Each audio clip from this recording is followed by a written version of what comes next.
as we dey talk for the one wey dey happen for Anambra about the local government wey gunmen go burn, as we dey talk right now, they say they don kpai security men for inside Anambra. As we dey talk, many of them carry groundnut for body go hospital. My people, things dey happen for Anambra right now as we dey talk. I'm going to bring you the videos, make you watch and see wetin dey go on right now. As we dey talk that one, they say they don carry Wike head comot o.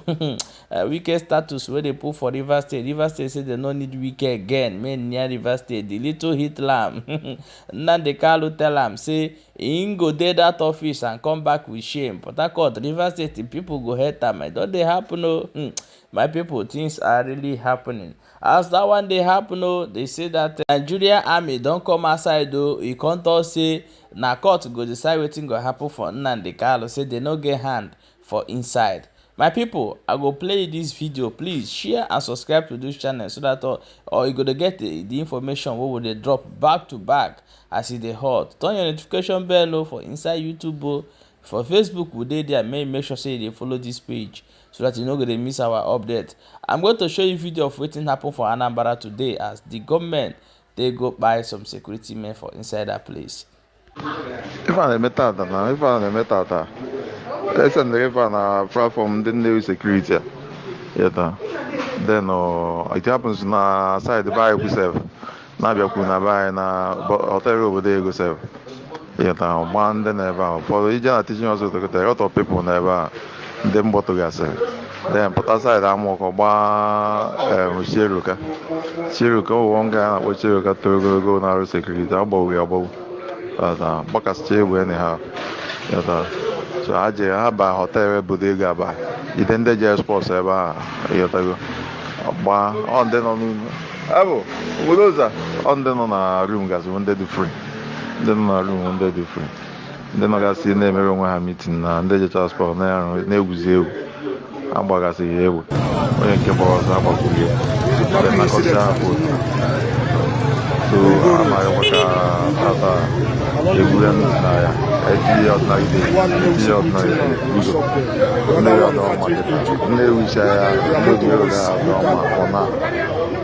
somebody will talk about Fiat. Kidnapping incident that you know. Oyibo Road. Along the Oyibo Road. One under security man was shot there. The other one, factory injured. Their motor was brutal by AK. The kidnapper, Hajelune, who kidnapped poor man, and this security actually had there with this three Sienna. It's unfortunate now for security loss of his life because that body able to do no. One woman who hit in the road. And the kidnappers, they went free. Hana Lija. And seriously gunfire at the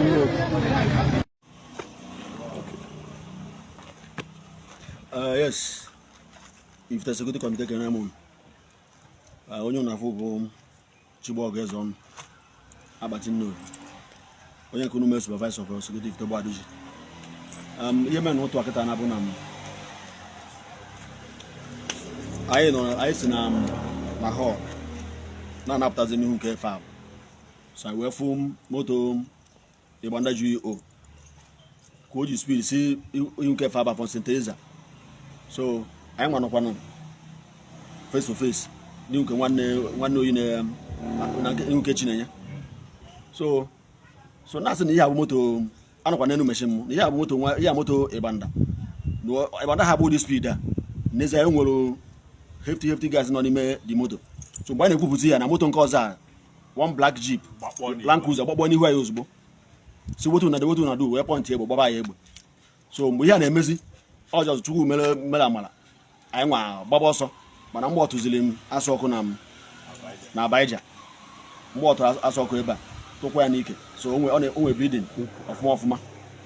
Our Bunike, Cambotoria, Cabanam, Luton, who will only open. So on I came, Nanko de la Canocatana, seconds to Greek. Before I German conditional circle, because I all did a bonnet beer. No, then I Cocatana now, a condition had very bad. so na ngwe boy man condition yaketa na teaching so no akpọgo chairman oje onye report na police na ọ bụ na obiazi amaka yesu were je gba na teaching ga treat bia so no etu things were ya fuketa na and that's where we pụọ ihu nke oyibo gbakwa mmadụ ebe ba je na ihu nke nebo ụwa obiora nwa nebo ụwa nwụrụ yesterday a na-eni ya n'ụtụ a lugaba gbogbo mmadụ ebe a ebugo onye akike gbafekwa na-ejekwa teaching lugbo afọ gbakwa mmadụ Secűrity mmadụ eto ebe a jekwa ime awụda gbakwa mmadụ so ọgbaghara dị na ba ya. Welcome back my people. As you don't watch that news or see wetin happen for inside that area. Now for Anambra, this one they happen. This is now Secűrity of Ifeanya Oba. Now them be this one. They say that the unknown don't go visit them as they go carry one person for inside that area. My people, I'm going to play this video. May you see how the River State they treat Wike as we they talk right now. Before we come back, come bring you more update of waiting the army can talk. Watch this video. Really? President, I'll come back on. Oh, when we are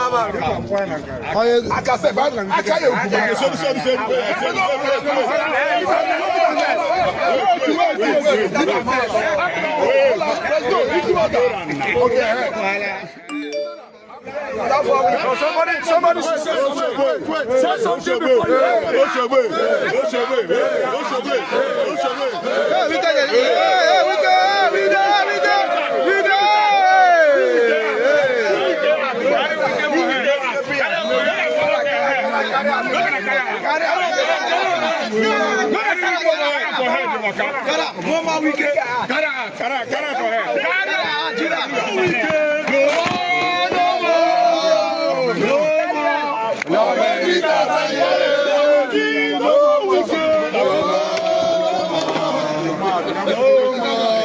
My wonderful people, welcome back. As you don't watch that video immediately, I want me you watch this video. May you see waiting this army general Toko. He said that Nnamdi Kanu case, they know their hand not there inside a court. Now they now go decide of waiting gonna happen to Nnamdi Kanu. I remember say Biafra don't tell them say if they joke, may they message say that that thing a joke because may they no play with Nnamdi Kanu come where with the if not. We are already on Nito as they talk, but let me show you the video. Mistakes on the issue of Nnamdi Kanu, where the courts always have the final say. We just obey what the court says. So if the court says this is that, we just obey. But we want to also approve people. There are people that have continued to sponsor these people by contributing money. And you can see that they are not only killing people outside, that they are also killing their own people. So you are giving funding somebody who is also killing you, and I think that would be for foolishness. So all we appeal is people should stop supporting them, expose all those ones doing those things, especially people like Samuel Iba. He's sitting down there in comfort. Some countries are encouraging him to do what he's doing to Nigeria, and we are here supporting him. So people must desist. We must call what is wrong, wrong. But I know that we're taking efforts to ensure that we secure the whole of Southeast, and we'll continue to do that. We regret the souls have been lost. If you see the way they have killed, these guys are not human beings. They are eating flesh. We have seen them doing cannibalization. We have seen them doing cultism and all these things. So it is nobody should ever support such kind of people. Because the more you support them, it's like growing a monster. He will come after you. It's just a matter of time. We have seen that happen over and over. So I want to appeal to everyone, never for whatever reason, for whatever gains you think, support such people. My people, now so we see for this ogbonge news, and now I say make a carry and come give on. I beg share this video and make sure say you subscribe for this channel. Do not forget to drop your own opinion for inside comment section as it is hot.